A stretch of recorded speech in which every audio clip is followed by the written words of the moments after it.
I understand why so many people love this movie because I don't think it's a one and done thing. I don't think it's a movie you sit down and you watch one time. I think it's something that every single time you watch, especially with like all these scenes that they had a whole bunch of characters and like once again refrigerators.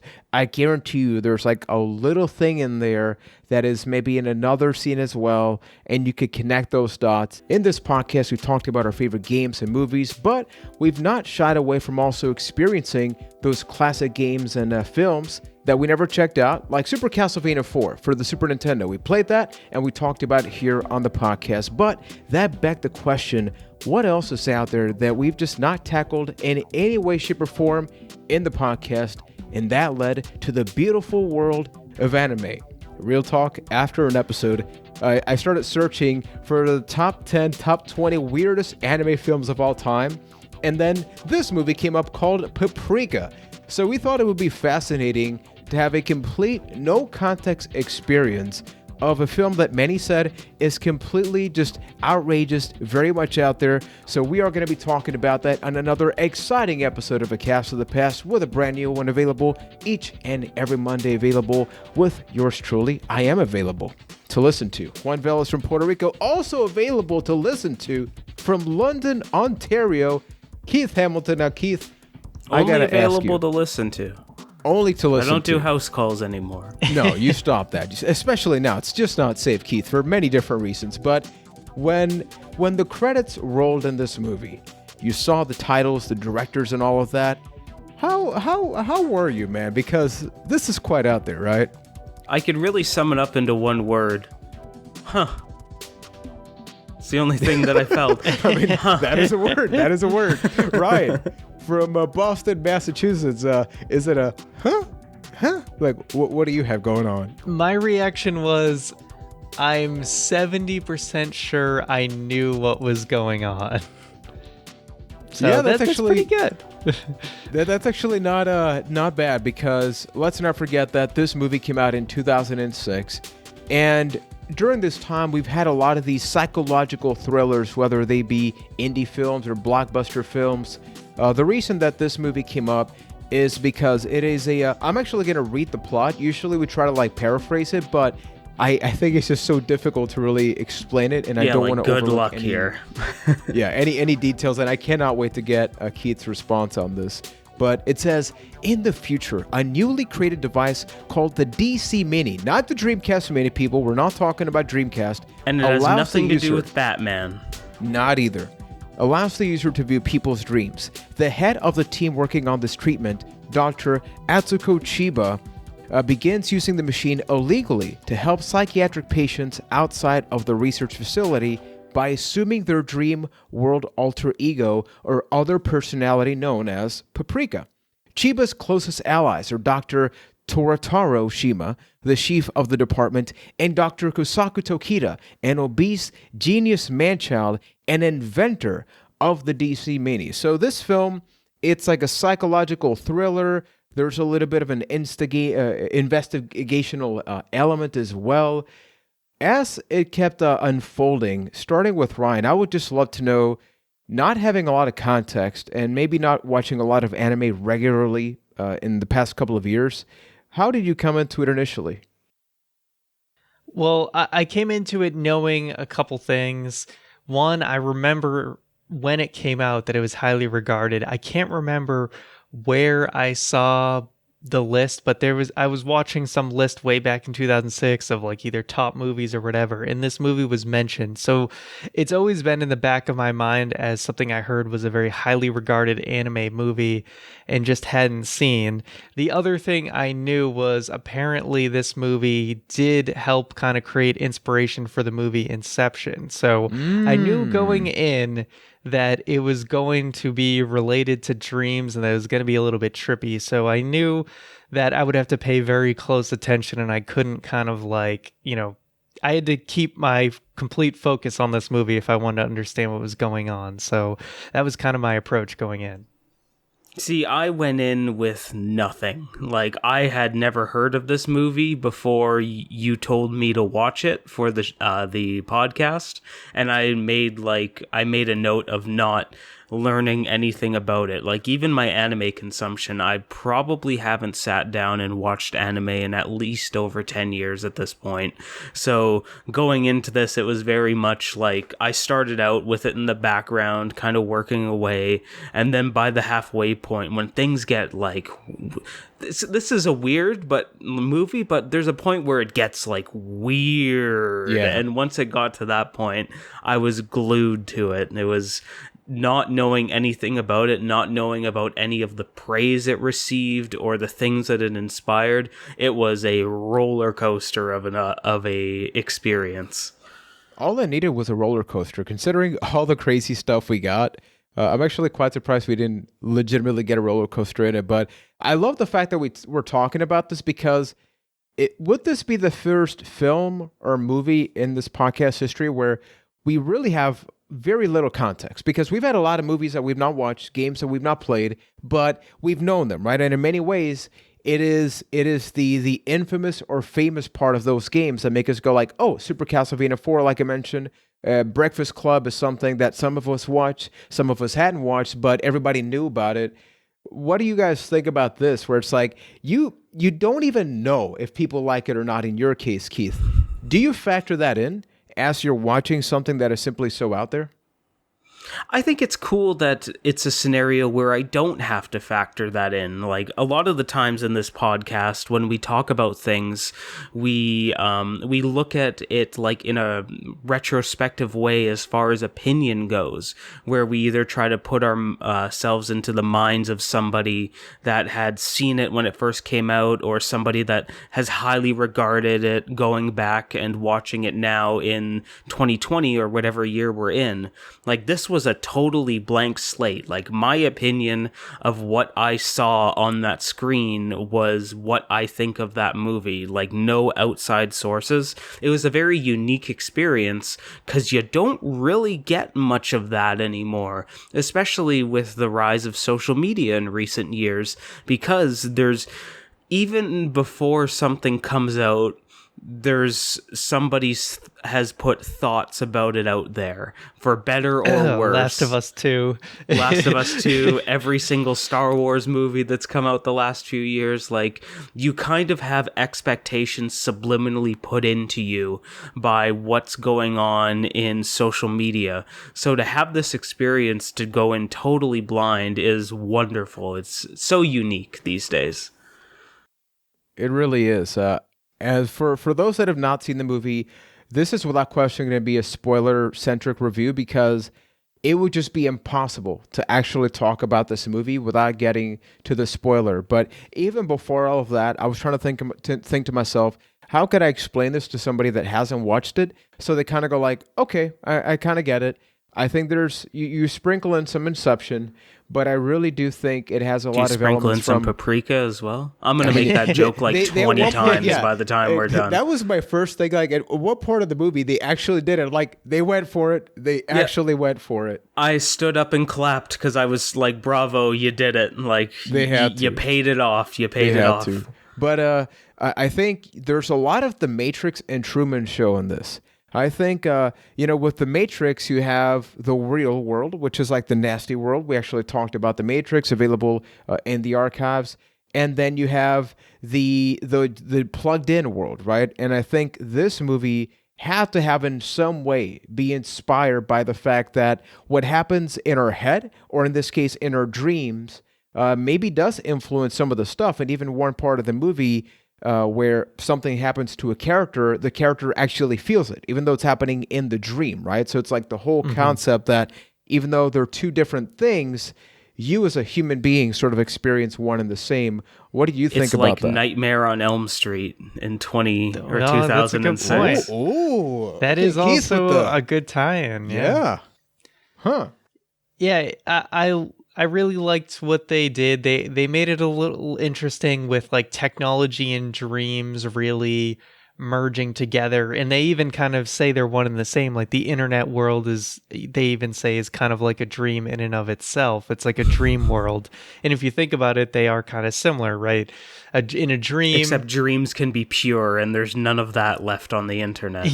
True, but essentially meaning, oh, in a dream world you can be and do anything, and you could technically do the same thing on the internet. You could assume a different identity and different traits and things like that. So I think there is something to be said there, but I do like the elements of, this machine you can basically like download the dream and, even like, I guess, live stream it, because you had the professor guy was basically able to view the dream from the laptop and even be able to speak to the people in the dream. So I really did think that merging of not only reality in the dream world, but technology in the dream world was really cool.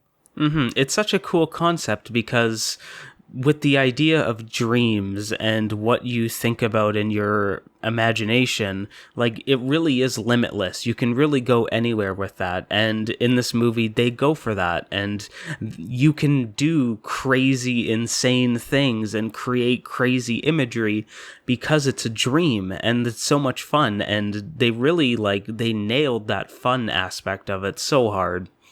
And what I love about the movie is that even though it is visually complicated, the actual concept is really simple, right? Because the whole thing is that a dream can be anything. And they're going in with this mindset of the DC Mini with, hey, we have a chance to have psychiatric treatment for people experiencing trauma, like all of these real life things, because by going into their dreams, seeing what they're dreaming, and maybe trying to hopefully repair that could actually have an element, a healing element to the person in the real world. With The Matrix, for example, it's very similar, which is like world A, world B, but The Matrix was more focused on waking people up. Here, we are seeing technically broken people, right? People with a lot of problems, and then they're seeing dreams as a solution, which unsurprisingly enough, like everybody wants a DC Mini. Apparently, a couple of these units began being made, but very little.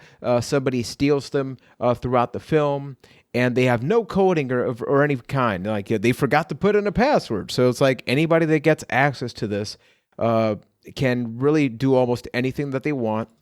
And there's like two parts of this movie, or I guess three. Like one of them is the actual device, which initially I thought was going to be the main thing that people cared about, but the device became an afterthought, right? Like the main story really was between, like on side A, you had this detective that he was seeking treatment because of like an unsolved mystery, a lot of things that happened growing up. Consistently, he kept saying that he was not a fan of movies. So I was always thinking to myself, like, okay, that's gotta get somewhere because they just keep referencing it. And then on the other side, you have this really interesting team of scientists or developers, right? Like Tokida, who's like this huge dude, and he is like literally a man-child. So he talks like a child, but apparently he's like a super genius, and he's the creator of this, but he's a child at heart, and even from the way that he eats. And then, getting into a bit of a spoiler. They don't shy away from the fat jokes. No, they do not. Yeah. Like I was able to like look at that and just be like, wow, it is tough because they actually play to the fact that he's a huge guy, right? And one of these doctors is like really concerned about him. And I was like, okay, what's going to happen there? What did you guys think about the fact that you have the DC Mini, which is, brings up all of these just insane visuals, but then you also have these other two stories. Did you like that triangle, or would you have preferred maybe they went with one of these key stories? I liked it because it was really easy to follow. There was never really a point, like, even though the imagery was crazy of everything around it, the key plot points of it were very easy to follow. You never were really sitting there going like, wait a minute, why is this happening? Even if you had to take a pause because of what you were seeing, it was never trying to figure out what exactly was going on. By the end of the movie, you knew like, oh, okay, well, this must be the dream area. Now we're back in the real world. And once the like the plot started to come to their conclusion, there was never really anything that felt out of place. Like, it's like, okay, well, that seems like the way that should have went. And as insane as they ended up, like, yeah, okay, that checks out. Yeah, I mean, I think it's good to have the different plot lines, and they do all really tie together in the end. So I do think it worked out well, given that, you start off with the detective and his dreams, and you do keep kind of revisiting that as Paprika is trying to kind of help him. But as the dream worlds merge, then the detective is actually able to help Paprika. So it's cool how it all kind of ties together as the dream worlds themselves are merging together. I really like that element because I think that I thought the detective was going to be the main character, and they kind of treated him as that. But I watched this film yesterday as of this recording, and I feel very different about this movie now than I did yesterday. Like when the credits rolled, I was like, I watched something and it's visually pleasing, but I don't really understand it. And now today was like, oh, okay, it's actually pretty simple to understand. I think that it just presents so much information at the beginning that you kind of get overwhelmed. But as you keep watching and just understanding, it's a fascinating concept because the big plot twist here that blends the lines with everything happening is that the people that have been exposed to these dreams eventually start kind of like hallucinating to the point that dreams and reality is not exactly obvious. And that does bring up like the asterisk in the room, which is like, is what is happening now real? Is it part of a dream? Is it both? Is it neither? And it makes you question anything happening in the movie, right?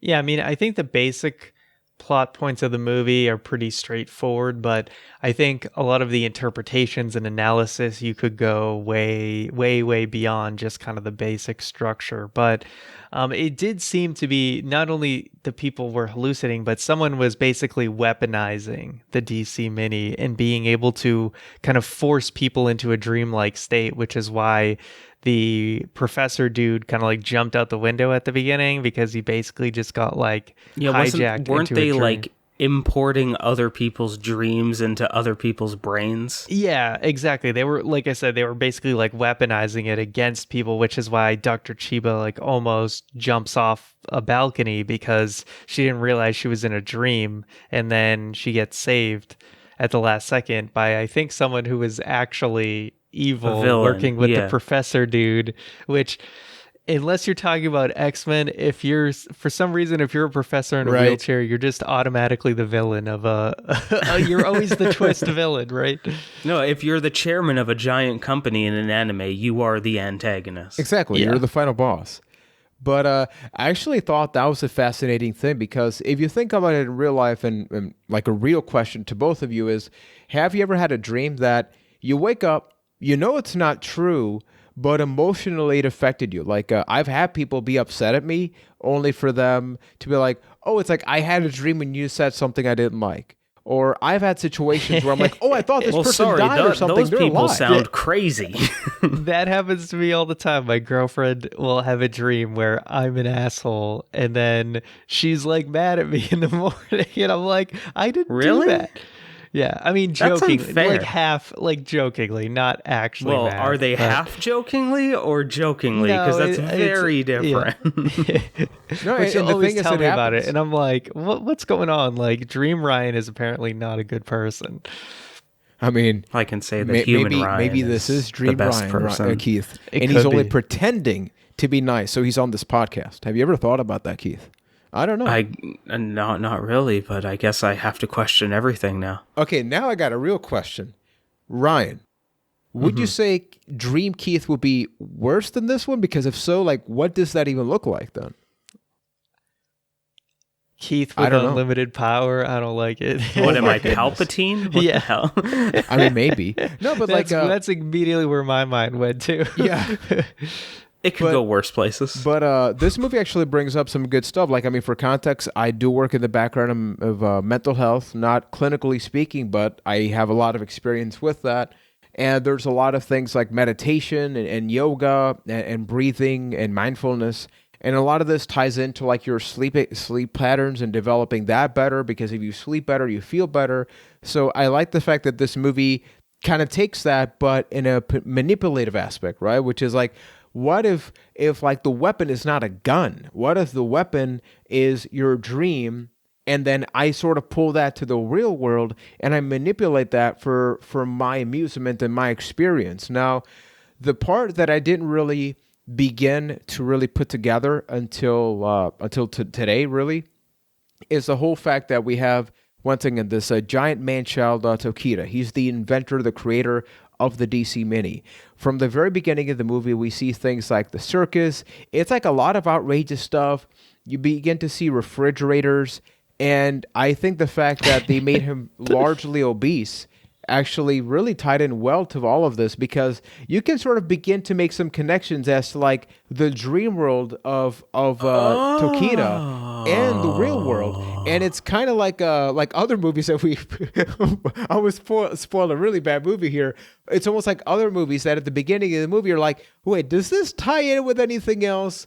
I discarded it, but today I'm like, of course. It's like that's why they focus so much on his eating habits, because in many ways, that's sort of like a transition with other stuff happening in the movie. And that's Wait, what why do you the mean? parade was like his subconscious is what you're saying, like the things that build his personality, like with the fridge and the toaster and the microwave, and then like a bunch of like dolls, because him and But wasn't that Humoro or whatever? Wasn't the original dream like Humoro's dream?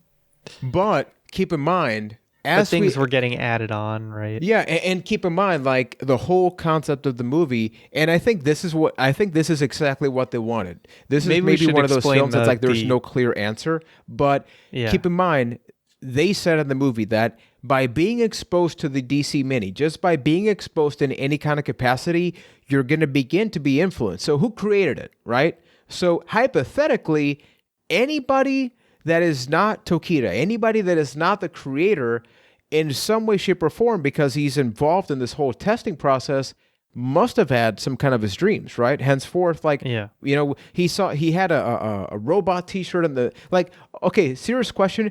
Who wears a t-shirt with no logo in the front, but then a design in the back? Is that a thing in Japan and that I'm missing here or something?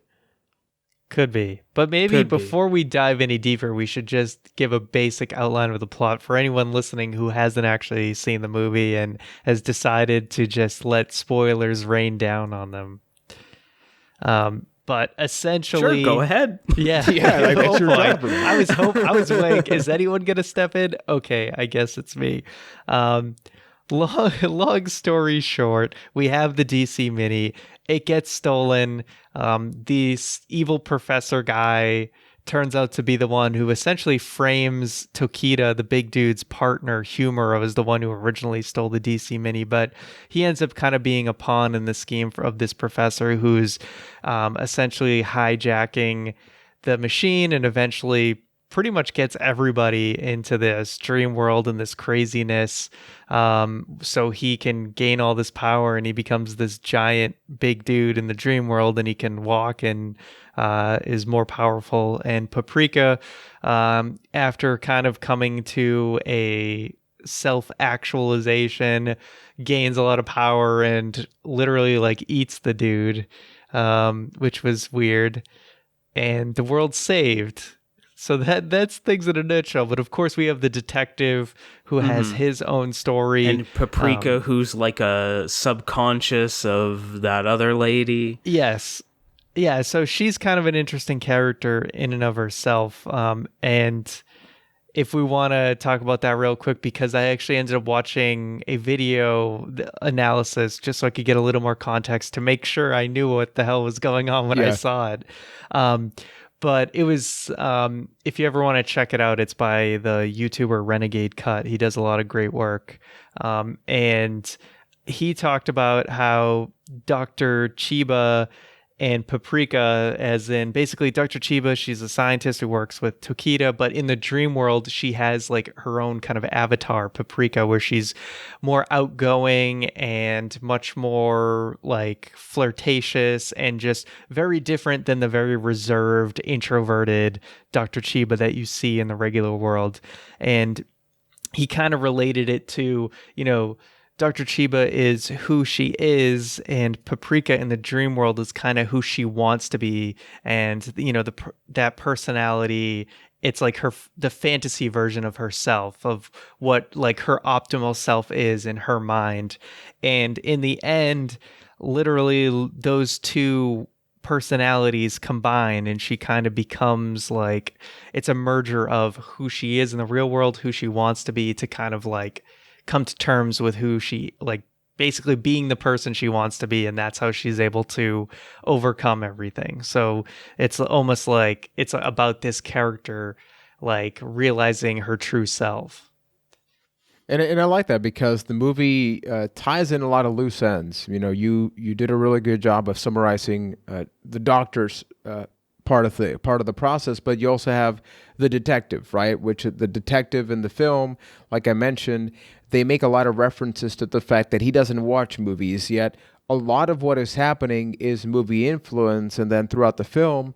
And we've already been talking about spoilers, but just getting more into spoilers and to why I think like this is going to be a film that maybe I do watch again, because I do think I'm going to see a whole lot of things I hadn't noticed before.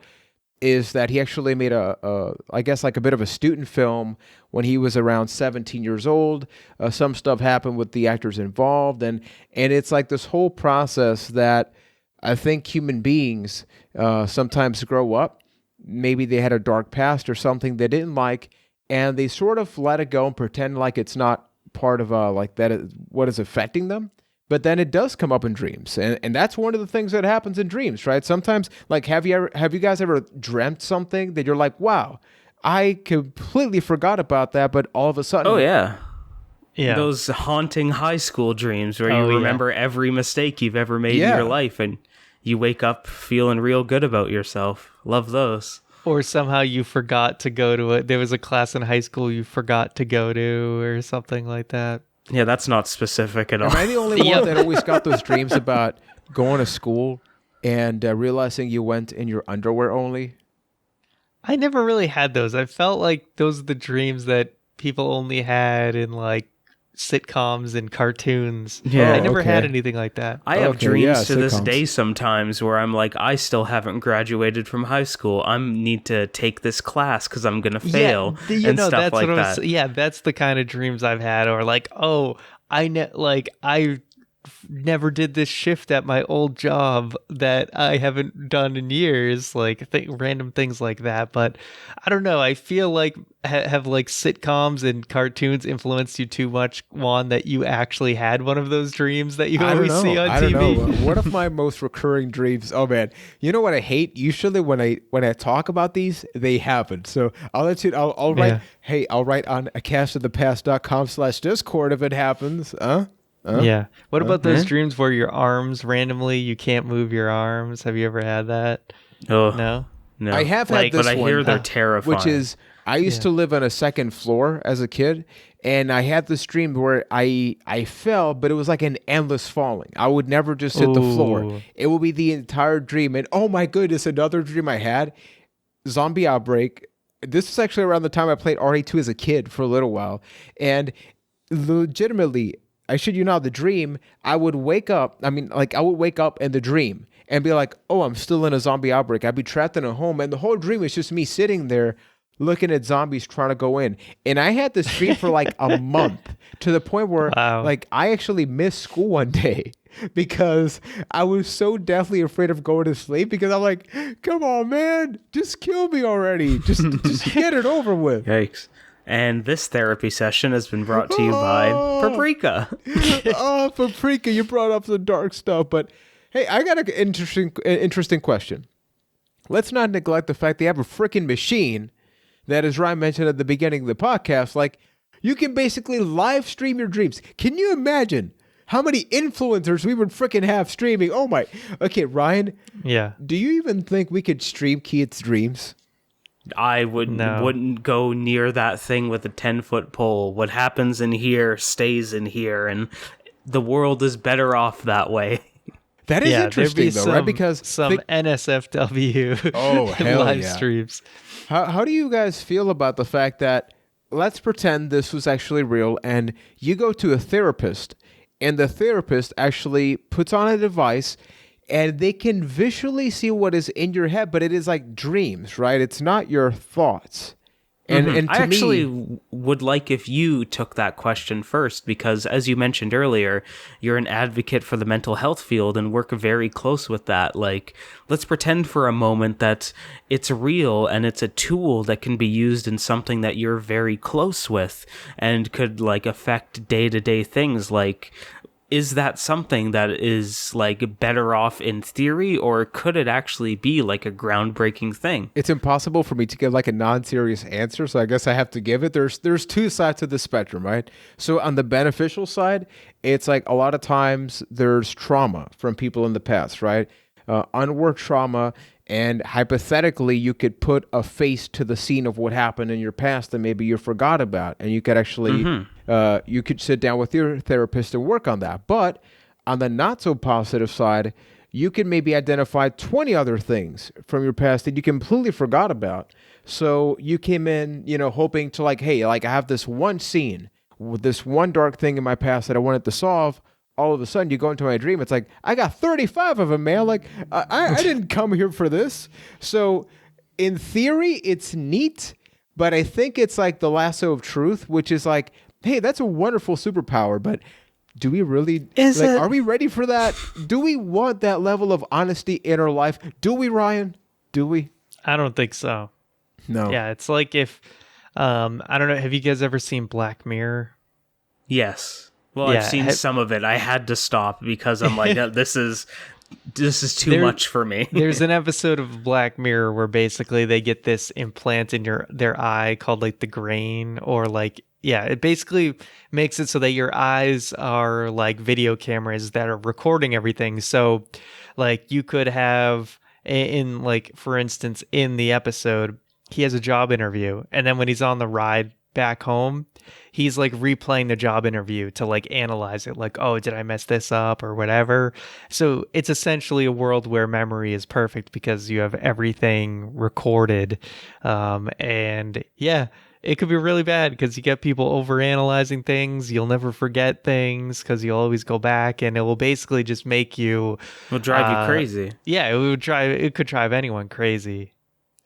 Yeah, I think overall, this movie actually hits a lot of things that are very powerful. Obviously, because it's an anime, anime exaggerates things visually, so it almost seems like a comedy initially. I totally get why. And this is the question that I would love to also throw at you guys. Like, I understand why so many people love this movie, because I don't think it's a one and done thing. I don't think it's a movie you sit down and you watch one time. I think it's something that every single time you watch, especially with like all these scenes that they had a whole bunch of characters and like once again refrigerators, I guarantee you there's like a little thing in there that is maybe in another scene as well, and you could connect those dots. And I love that type of movie because it's like an experience that, as we keep talking about it right now, I keep thinking about this. I guarantee you, we record this on a Monday, publish on a Sunday. I guarantee you for a fact that my thoughts about this movie will change as it progresses. And I personally love that. Like, do you guys like that type of movie where you kind of do have to let things marinate a little bit? And, like an action film, something blows up and maybe you think it's less cool eventually, but I think it's a lot more obvious, whereas this movie's a little bit more ambiguous about that. What's your guys' take on that? I do like that, like I said, upon reviewing and, it's kind of like the Silent Hill 2 of movies, right? That's the analogy I was going to make as well. there's more layers than just the surface, right? You, like we said, you can watch it straight up and you'll get the basic premise. But if you want to dig a little bit deeper, there's some more meat on that bone. There's more things to analyze. We can analyze more of like what's going on, each individual thing in the parade and the significance of those things. And so there's definitely a lot more to it than meets the eye. So yeah, I do appreciate those movies where there's a little bit more to kind of get into. So for sure.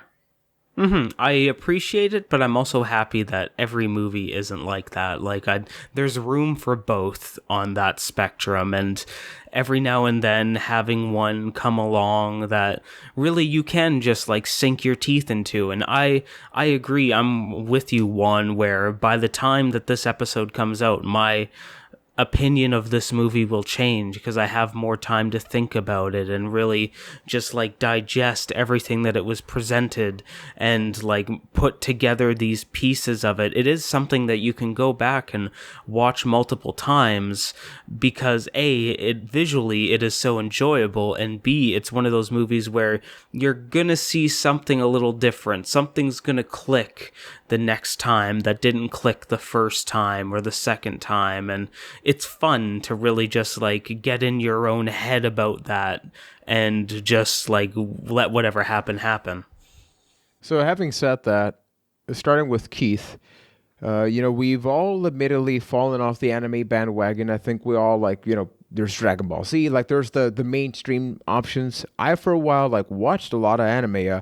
Planets is a series that I would love for us to talk about in the future. That is basically no violence. It is an anime that almost nobody talks about. It's about cleaning up space debris, and somehow it's a fascinating series about relationships and stuff. And I actually own a DVD of that. But having watched this, understanding how deep it can be, starting with Keith, would you say you liked it? Would you say it is a memorable movie? Do you understand? What's your take on it aside from, hey, I felt something about it? I would say that I like it, and I do think that it is memorable, and not even just in the crazy anime kind of way. It really is a movie that makes you think, and it's the biggest praise that I can give it is that I walked into it being a background movie, and it was able to grab my attention. Something that's that you really need to watch, and you need to be able to pick up on what it's telling you. It pulled me in enough that it was able to accomplish that, and I give it all the praise in the world for that. And even if you're just looking at it anime, just don't even think about that and give it a chance. It is worth watching. High recommendation. Yeah, I enjoyed it as well. And that parade music has been stuck in my head for a day and a half now.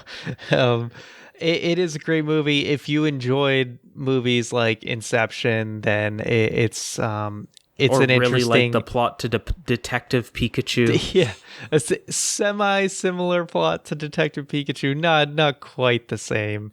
But yeah, if you love those kind of dream reality, what's dream, what's real, this is definitely right up your alley. It's not you can see where there's kind of a divergence between how Inception wanted to handle dreams and how this movie did. And I kind of like both approaches. And this, obviously with an anime, you could do a lot more interesting things with the visuals where they're just jumping in and out of TV screens and stuff, which is really cool. When things get really kind of trippy at the end. So it's not only an interesting story, but a really great visual experience as well. So I thought it would be interesting, with some movies that we talk about and games, to look up some facts. And especially with this movie, it's we've had this chance to speculate, right? And sorry, I hit my microphone. We've had the chance to speculate here. So I looked up an article. This comes to us from CBR.com. And lists off 10 different things about the movie. Not going to get to all of them, but some of the ones that we did pick up on. So the number one first here is the parade. It states here, the parade shown throughout the film is the manifestation of the dream virus that is taking over people's minds. Whenever the parade shows up in a person's dream, they are sure to be taken over by the DC Mini in the collective dream state. According to Khan, the parade presents the collective things left forgotten in our unconscious minds, which is why it is primarily made of inanimate objects brought to life by the dreamers. As new persons join the collective dream, another object joins the parade. And I don't know why I didn't make that connection, that every time, as the film progressed, the parade got a lot busier. It's of course. It's because you're getting a lot more people involved in those streams, right? Yeah, it makes sense. So let's see here. Another one that I thought was very interesting here is why does the detective dream of killing himself?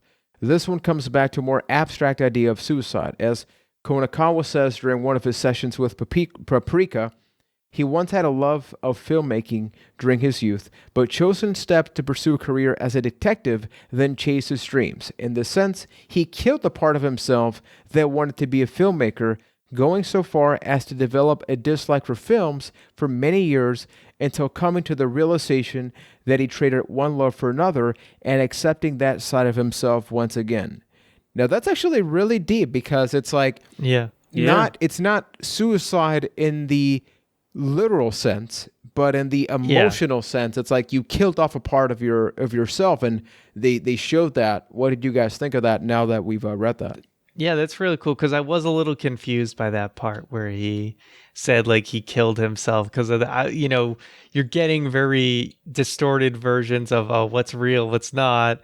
Obviously, he lives throughout the movie, so I was a little confused on that part. So that's actually really cool to kind of get clarification on that. Mm-hmm. And it's something that is probably more relatable than most people are willing to admit about how we get older and we kind of take parts of ourselves and send them behind the barn as we grow up Not and me. need to adapt. I still got Pikachu and Bulbasaur. I don't let anything die. Some of us refuse to grow, and we're damn proud. Yep. So there's actually a lot more interesting here, and I think that for anybody listening, first of all, don't forget the 5-star rating. All of that stuff is important, but in the context of this review, even if you haven't watched the film and we have spoiled it for you, I actually think there's like a fascinating aspect of like, how do you perceive this film when you know everything that happens? Like visually, that is an interesting experience. Like it's the one that I'm going to have because I do want to rewatch it, like understanding all of this. So let's actually go to another one talking about the romance, which is where did the good romance come from? If you haven't read the novel Paprika, I cannot say that, Paprika is based on, now I learned that it's based on a novel, you might find that the eventual romance between Chiba and her obese co-worker Kusaku Tokida came out of nowhere. During the film, like Randy Orton, Chiba maintains a strong facade of professionalism towards most of her colleagues, with the exception of particularly emotional moments during her search for Tokida later on. And that's kind of like validating once again what you mentioned, Ryan, which is Paprika is her more like, that's who I want to be. And in real life, that is who she's not, right? So I guess it's like that affection is the one part of herself that she's trying to slowly let out, right? Yeah. And of course, you see once she comes to that realization, you do see her like feelings come out to him. But yeah, in the movie, it did seem a little bit out of nowhere. That is true. It's like I thought of it more like a brother or sister relationship. Yeah. So that took a weird turn for me. It's like, oh, I totally misread the room there. Yeah. And another interesting one is inevitably the question about at the end, which is, are they still dreaming in the end? It's easy to compare Paprika to Inception with the focus on entering another person's dreams and many similarities to characters and scenes, but the two films have one major difference in their ending. Unlike Inception, Paprika makes it clear that once the chairman has been stopped and that dream world and real world are once again separate and that the main cast are all awake again. Aside from outwardly saying it, the main clue to this is Konawaka's dream personality showing up in a window reflection as well as his interaction with Paprika throughout his laptop rather than in person. Which I think that puts like a nice bow to the story, right? I think you have a lot of speculation about what happens in the movie, but the fact that it's like it ends how it ends. Yeah, not every movie has to have an ambiguous ending. I do appreciate when it can actually be, okay, that was the real world. Everything actually happened. Yeah, it's nice when something can put a bow on itself and not just leave something for the sequel. Or like one of the movies that just goes like, it's up to your imagination. It's like, no, I sat down here for an hour and a half. We were the Paprika all along. Like none of this is real. Paprika was the friends we made along the way. Yeah. So as we close off here, now that we've watched an anime film, like, what's your take on this? Like, are you actually interested in checking out more anime films or anime shows? We've always like dabbled the topic of Dragon Ball Z, but it feels like it's just insulting to tackle any of the movies. Initially, let's be real, like this initially had a Dragon Ball Z movie slot. Then we realized like we don't really like a lot of the films, so we kind of just like most of the movies are trash. Yeah. Yeah. We'll fight about that on another episode. Oh boy. Go watch your Bio Brawly movie. Hey, there, Bio Keith. Brawly is hot trash. I won't defend that one. But if you're going to tell me that Fusion Reborn is garbage, I'll fight you. It is. It's not. Real story. As that was the exact argument that was happening. Halfway through our like podcast meeting, I just started looking up like the top 10, top 20 weirdest anime films. Legitimately just like, Paprika. All right. Like that was kind of the whole process for this episode. But I think that's like really special about it. But any other, have you heard of any other anime films that you're like, oh, this is interesting, or one that you have seen that maybe the others should check out? Well, as I was talking before we even started recording, the very next day I did watch another anime film, one more recent, called Your Name, which I highly recommend. That also has kind of similar dream-like qualities to it. But it's a very interesting movie that's essentially, to give you a quick premise, that this girl and these, like a high school girl and high school boy who live both in Japan, but one in the city and one way out in like the countryside, basically. Every other day, seemingly, they wake up as the opposite person. So they're like living the lives of the other people, and they have to like figure out what the hell's going on. So it's a pretty interesting concept. Definitely recommend that. But yeah, I would love to check out more anime movies. I've seen a lot by Miyazaki, like Spirited Away and My Neighbor Totoro, but there's a whole bunch in his collection that I've not seen. So I'd love to get more into that library. In theory, yes, I agree that I would love to check out more anime, but just being so far away from it for so long, it's very intimidating to start to tackle that and know what you should check out and what you shouldn't. The movies aren't as intimidating as like a series. Yeah, series are a whole different ballgame. I agree with that, but like if I like, and hey, no offense to anybody out there, but the second anime is so like close to people, the people that really enjoy it, that like the second that you say, hey, I want to watch an anime, what should I check out? You are just like thrown 45 things at you. Like it's just recommendation vomit coming out. Yeah. And then it's like very hard. Like, okay, I just got 30 things to check out. They're all great. I'm gonna watch none of them now. There's so much. Yep, and I've been doing that for years. I remember, like I always ask for recommendations and then I never follow up. So that's why I say in theory it would be awesome, but once I hit that point, which happens every time, then I'll probably just curl back into my shell and. That being said, go to the Discord, comment on YouTube, send us a tweet, give us your anime all of the anime recommendations. Yeah, just pile on. Feed Keith all of the animes that he will not watch. Yeah. But he will at least check out. We'll do like a trailer reaction with Keith. It's like, hey Keith, check out that trailer. No, but like here's I remember a list of 100 animes to watch. I remember when I watched like Death Note, like that was over a decade ago at this point, but it's like what Keith has mentioned. Anime is intimidating because I do feel like people are very, very attached to it. And I say that as somebody that was attached to it. Like I remember going to Video Avenue. That was like the competition to Blockbuster in Puerto Rico. And it got to a point that I would just go to the anime section and just like pick an anime and just be like, wow, this is weird. But I mean, it's kind of fascinating. And it's like just there's so much, like Full Metal Alchemist and Brotherhood, so good. But the series are very dense. I think anime You know, we did ask the question about Paprika, which really can trigger the hardcore anime fans. Did you watch it dubbed or subbed? Oh, boy. Which one is the English voices? That's dubbed, right? Yeah. I watched it dubbed. I feel like I should have watched it subbed because there's that one scene where God, I'm terrible with the names, where the woman talks to the fat guy and is really doing like the whole like get your shit together scene, and just the way that it was dubbed, it was like just so emotionless that it was almost comical. Yeah. I actually watched it dubbed as well.